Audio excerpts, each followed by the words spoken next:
My stepsister's birthday demand, cutting off my own brother's. The chilling silence that followed her words still rings in my ears. A stark reminder of the betrayal and the impossible choice she demanded. I became the antagonist in my stepsister's drama after refusing to cut my brothers out of my life, as she had demanded on her birthday. Out of my 4 siblings, I'm the youngest. Chris, John, and Michael have always been my anchors, my protectors, especially after our mother died when I was just 8 years old.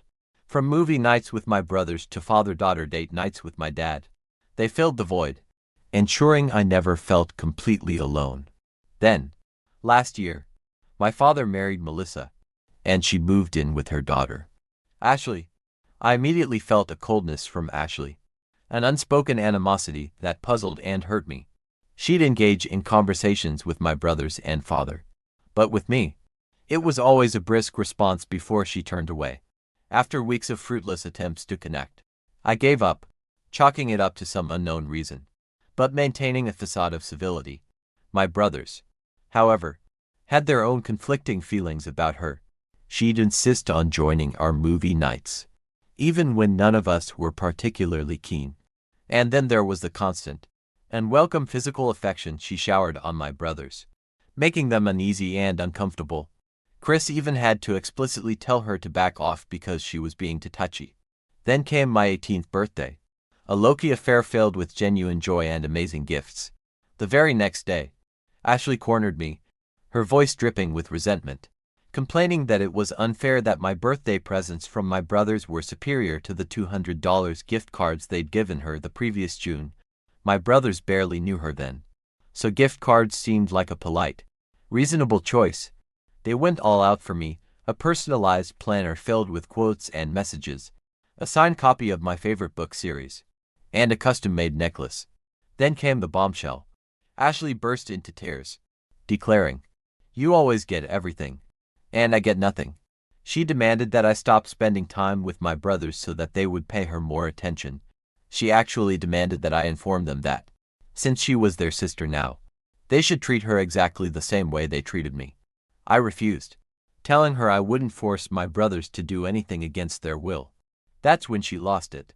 She demanded that I call my brothers right then and there to tell them I was going to spend less time with them and that they needed to get her better gifts. Since then, I've been bombarded with accusatory letters from her friends and cousins, branding me as a pampered, self-centered child. I'm now questioning everything. For those who missed it, I immediately alerted my father and brothers to Ashley's outrageous behavior. I did mention this in the comments before. The very next day, we all sat down for a serious conversation. Ashley didn't deny a thing. At this point, she sounded like a broken record, just repeating everything she had told me. My dad acknowledged that Ashley might feel left out because my brothers and I were so close, but he made it clear that it was absolutely unacceptable for her to harass me through her friends and family and demand that I spend less time with them. Melissa, feigning remorse, claimed that Ashley was just struggling with the changes in her life and hoped we could all forgive her. My brothers, especially Michael, were furious. They said that they had initially wanted a positive relationship with her, but that was out the window if this was how she was going to treat me. They also brought up how uncomfortable her constant touching made them feel. When my father suggested therapy, Ashley erupted, refusing point blank. That's when my father laid down the law. He threatened to evict her from his home unless she addressed her issues and went to therapy. We all stopped talking after this, and my dad responded in the affirmative when Melissa inquired if he was serious. He claimed to love her and care about her, but he wouldn't tolerate bullying of his daughter in his own home. Ashley's face was a mask of shock. This must have been particularly devastating to her since she was planning on attending a local college and living at home to save on rent. Suddenly, she turned on me, approaching me aggressively, even attempting to grab me. My brothers instantly stepped between us. John, in no uncertain terms, told her that even if my father was trying to be nice, he wouldn't. He went on to say, as an attorney, that he would have her in jail before she could even blink if she laid a hand on me. Ashley backed down, slamming her bedroom door behind her. The following day, Ashley did, in fact, attend therapy, although I'm not sure if it was out of genuine desire or simply to avoid being kicked out. She's been pointedly ignoring us for the past few days, which, frankly, I don't mind at all. To further play the victim, Ashley started texting my brothers the day she began therapy. They all blocked her immediately. Personally, I'm doing okay. Everyone seems to have forgotten that I'm leaving for college in just a few days because of this whole ordeal. My father and brothers are currently behaving rationally and like mother hens. LOL. Update 2. To put everything in perspective, I am the youngest of 4 siblings. John and Michael. I was 8 years old when our mother died. My dad married Melissa last and she moved in with her daughter Ashley. Barely a month ago, I wrote about Ashley hysterically demanding I quit spending time with my brothers because she wanted them to give her more attention. She constantly accused me of keeping her from connecting with my brothers and blamed me for everything. We all took a seat and spoke. I went to college and Ashley went to treatment. However, I am aware that she still hates me. The present problem, I turned a little more than a month ago. I received a pair of diamond earrings from my maternal grandparents as a family treasure. My mother used to own them, but she was unable to give them to me, so my grandma kept them until I became 18. In my room, I store them in a closed drawer. Melissa and Ashley attended a wedding yesterday that I knew of from Facebook, until I noticed Ashley wearing a pair of earrings that I recognized. I didn't give it much thought. I knew right away that those were my earrings. Even though I know it's wrong to make accusations without evidence, I notified my father and brothers over the phone before leaving for home. Melissa didn't trust me when I contacted her to explain the problem because Ashley had informed her that she had borrowed the earrings from a neighbor. Upon arriving home, I discovered that the earrings were gone and the drawer had been broken. We looked at the hallway security camera. I had one placed due to past incidents. Ashley was caught entering my room and exiting a short while later. I was in a panic. Ashley received a call from my dad demanding that she return my earrings. She denied everything but when he revealed that we had video footage. She defended herself by claiming that I wasn't using them and that she had simply borrowed them. My dad was then barred by her. Melissa was also not picking up her phone. I was considering going to the wedding right away when my brothers, who were really tired of Ashley, proposed that we go to the police station. At first I was hesitant, but then I recalled that Ashley had stolen these earrings without my consent, which my mother had left. We displayed the security film, filed a report, and went to the station. Ashley was brought to the police station this morning to be questioned. Melissa and she remained silent. Ashley's family has been calling and texting me to accuse me of being dramatic and embarrassing their family because a lot of the wedding guests witnessed the police. Update 3. I have no intention of updating after my initial post. If you're still reading this, please be prepared for a lengthy read because a lot. Let me start by answering the question that has been on everyone's mind. I did receive my earrings back. Their current location is far from here. Second, my brother handled most of the legal technicalities, so I am not fully aware of them. But these are the specific. The price of the earrings is high. Ashley was in a lot of trouble because my grandparents apparently got them certified and had all the paperwork. Ashley was kicking and screaming the entire time. According to my father, who was at the station, she initially insisted that she had borrowed the earrings from a friend, but the police later showed her the video. Furthermore, she was unable to identify the acquaintance from whom she allegedly stole.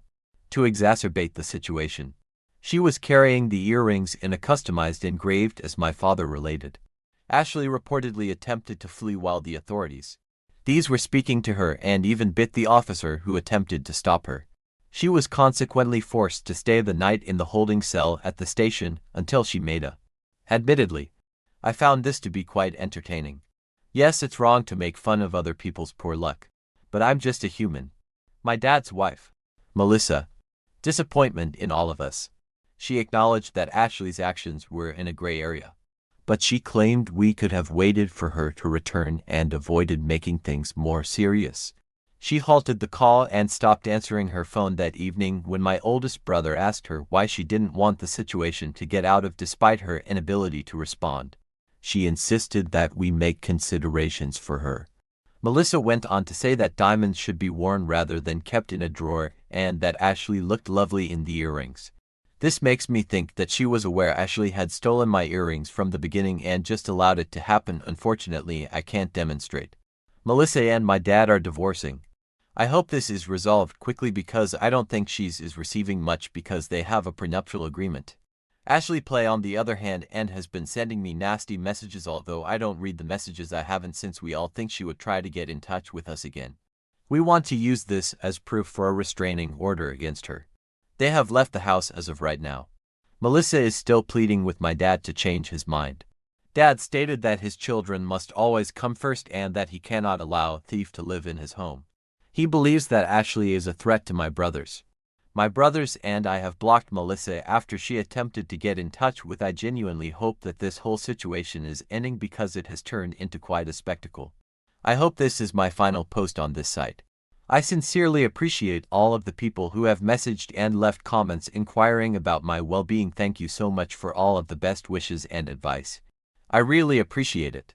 I got several replies inquiring as to whether Ashley was unaware that the hallway was being filmed. It's possible that I never informed her outright, hey, there's a security camera in here, but since they are visible and not concealed, I fail to see how anyone could confuse them for anything else. Some also questioned why the security camera was installed in the first place. Our neighborhood was the scene of several crimes a few years ago. I was frequently by myself at home. At this time, from the moment I got home from school until my dad returned home from work. The house was equipped with security cameras. Since my father and brothers, they were never removed. Many Reddit users messaged me after my first post warning me to exercise caution. They were correct though. So I made sure to confirm that the cameras were operational. Now to the next story. A wrenching dilemma tore through me. A moral question with no easy answers. I am 8 months along in my pregnancy. And ever since I told my aunt and cousin, they have been causing me problems. And neither my spouse nor I intend to part. However, my aunt wants me to give my cousin, who has been infertile for the previous 5 years, my child. To put that in perspective, my aunt has been a motherly role to my sister and me since our mother died when we were very little. Throughout our lives, we have maintained a close relationship with my aunt and cousin, and we have made an effort to help my cousin during her infertility issues. Being a follower of a certain religion, who frequently goes to church and has a strict, narrow-minded perspective on morality, values, and leading a decent life. My aunt is also highly religious. According to her, a child should have a loving, caring mother, a father who provides for them, and a solid religious foundation. My spouse feels that my child will grow up in our home confused and misinformed because we both have full-time jobs and occupations and she is not religious. She claims that the child won't have the right care and identity because of our differing religious. She worries that in such a setting our child's welfare won't be given prior. The moral. She feels that my cousin, who works from home part-time, and her spouse are far more qualified to give my child a caring household that is infused with religion and more. My cousin and aunt have moved to a new house where they are unaware of the address to be sure they won't have any influence over my medical choices. My boyfriend and I also got married in a private ceremony. My aunt has been more hostile to me than the other. She even yelled and argued when she arrived at my former flat one day in an attempt to teach me. She tried to get me to meet her at a cafe close to her church so we could talk about the baby in a phony nice. She persisted even after I told her that we had nothing to talk about and that I was keeping the baby. Eventually I had to tell the apartment manager and hide in my flat. It took her around 30 minutes to leave. Additionally, my aunt has involved her religious acquaintances, who occasionally leave me angry voicemails and texts. My cousin has been more reserved around me, but she is dealing with trauma and despair following the preterm labor that resulted in the death of her baby daughter at 30 weeks of. She has been participating in motherhood-related forums and commenting frequently on social media. Rumor has it that she has been attempting to conceive through these groups and has been expelled from numerous of them as a result of her action. She has been accused of pressuring widows and young moms for their children, which is devastated. My cousin, who sees my baby girl as a replacement for her late child, is reportedly waiting for me to give birth because she is yearning for a child to fix her family. My aunt and cousin both seem to think that I will eventually give up my child because I will become overburdened with parental duties. They believe that I will allow my cousin to be adopted by her husband. My aunt maintains that I may have another child in the future and claims that we are family. Delivering my kid to my cousin shouldn't be as difficult as it may be. She thinks that since I'm still young and intend to go to graduate school after working for a time, this should be a simple decision. It seems like my cousin wants to get back in touch with me like we did before I became pregnant, but I'm not going to talk to her again until after I give birth. This is to assess her emotional state and avoid adding to my growing up. I like her more than my aunt and had always been there for her during her infertility ordeal. However, her recent actions and thoughts have startled me and caused me to worrying about my safety. Since we got married in secret this year, my partner and I are organizing a large wedding celebration for next. I'm not sure if my aunt or cousin would be able to make it or be invited. Aside from people who are close to my aunt and cuz I currently get a lot of support from both sides of my family. In a year though, I'm not sure if that support will still be there or how my relationship with my aunt and cousin. I have missed a few family occasions that I knew they would be, but I don't want to permanently miss out on pleasant times and family get. After my baby is born, I'm not sure how things will work out with my aunt and cousin and what problems might result from this circumstance. I was raised in a culture that viewed starting a family and having children as a reward for leading a morally upright life. Even if you were truly having difficulty, you were rarely given judgment-free assistance and were frequently harshly criticized. Adoptions were a big part of my church's work, and I think they still are. The birth mothers were frequently young, unmarried, single, or in some other way viewed as ungodly. If birth moms decided to raise their children, the church would intimidate and stress them regarding their future and the fate of their offspring. I am now extremely cautious. First adoption update. My aunt and cousin, who are also active members, and I spoke with a local church head about the matter. After a lengthy conversation, he first disregarded my worries as family disputes and recommended that I seek counseling. We told him about my cousin's false dreams of adopting my baby, whom she feels would grow up in a decent household, and how she is still struggling with what's the trauma of the death of her baby. We also informed him of the serious disruption and stress my aunt has been inflicting by feeding into these hopes and nagging me on her. The pastor of the church expressed empathy for me and admitted that he knew what my cousin was going through because she couldn't. He promised to get in touch with my aunt and cousin to find out their version of events. I had another conversation with him today. He was worried that I had stopped talking to my aunt and cousin, especially since I moved away, and claimed they would like to talk to me. I questioned him about what they had said and told him that their actions with regard to my baby had influenced my choice to break off communication. He said that because of her health, my cousin's IVF treatments are unlikely to be successful. Therefore, she had talked to a church therapist and was considering adoption as a way to have a family. Despite what my cousin had been thinking, I made it clear to him that I was not giving up my kid. After stating that he understood, he started to inquire about my personal situation. He then recommended that we seek therapy services and made another attempt to arrange a meeting between us and my aunt and cousin. I informed him that just now I didn't feel comfortable with that. He suggested that I at least give my cousin a call, and if I was too afraid to do it myself, he would meet with my aunt on Sunday. That was the end of our. In the upcoming days, I'll update this site with his comments. Change, since I don't want to make a completely new post for it. I will also change this one to make updates easier to discover. Edit. I don't like his response, and I don't like the pressure he's giving me to get back in touch with my aunt and cousin. Even though he claims to understand I think he is being condescending and attempting to pressure for us to settle our differences. This is too soon, since he has religious authority and influence over my aunt and cousin. To be clear, I didn't give him any personal information, and I don't have any intentions to see my aunt and cousin in person. We do not reside in Utah, and we have already gotten in touch with legal assist. Update 2. I made the decision to message and unblock my cousin. I informed her that there would be no discussion about my partner and I keeping our child.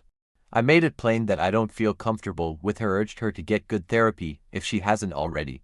She still hasn't replied. No matter what, she will no longer be involved in my child's life, and our connection will not be the same as it. Third update. The birth of my kid and other endeavors while I heal and take care of her have kept me quite busy over the past 3 months. I hadn't had a chance to update until now, despite logging onto Reddit a few times. My baby is almost 4 months old and I am currently 25. Time goes by so quickly. She is doing great and makes us very happy. She is maturing so quickly and I enjoy taking walks with her. I have begun my job search and intend to return to work shortly. I appreciate all of your best wish. I hope the Thanksgiving holiday season is going well for everyone. Here is the long-awaited update regarding my cousin and aunt. My aunt and cousin have been quiet since my last up. My aunt contacted me in August using a different phone after my cousin failed to reply to my SMS. She inquired about my health and whether I had given birth yet. She expressed concern for my babies and my well-being during our brief conversation because I had cut off a lot of contact with my family and quit my work. My aunt told me that they had been attempting to adopt, most likely because they had only recently begun the process. When I inquired about my cousin, my aunt said that my cousin's husband's past would be an issue when I questioned if they had spoken with a legitimate aunt. Maya went on to talk about how the white birth rate is declining and how people are purposefully avoiding motherhood, something I was unaware. Then she became upset, bringing up irrelevant subjects like ninth-month abortions, and asked if I still wanted the baby. She is a staunch pro. I told her again that I really wanted to keep my child. She went on to discuss how my cousin, who was in her early, was growing older and how her nest to it was still My aunt wanted me to at least share the joy by letting my cousin spend time with and be a part of my daughter's life. I informed her that because of their previous actions, I was afraid my cousin would attempt to play the part of a mother and let her illusions West to take over once more. I refused to accept my aunt's insistence that my cousin was attempting to better herself and had received church therapy. She went on to ask if I knew of any resources or people who might be interested in adopting a child.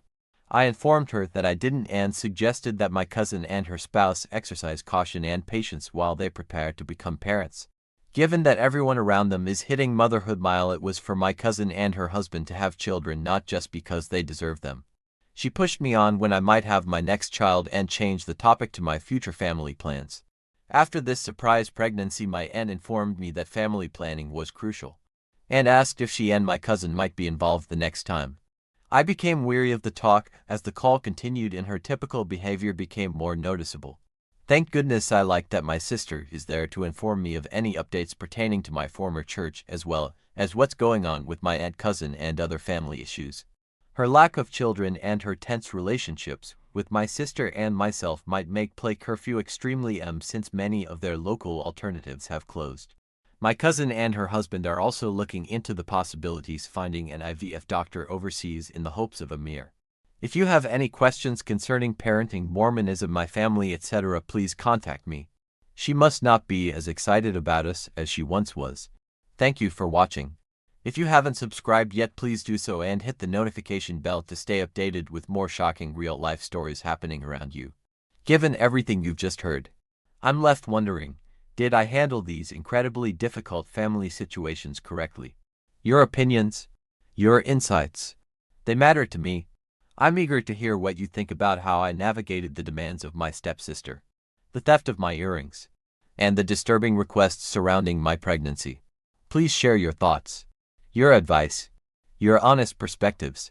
I'm open to hearing it all and learning from your experiences. Alternatives have closed. My cousin and her husband are also looking into the possibilities finding an IVF doctor overseas in the hopes of a mirror. If you have any questions concerning parenting, Mormonism, my family, etc., please contact me. She must not be as excited about us as she once was. Thank you for watching. If you haven't subscribed yet, please do so and hit the notification bell to stay updated with more shocking real-life stories happening around you. Given everything you've just heard, I'm left wondering, did I handle these incredibly difficult family situations correctly?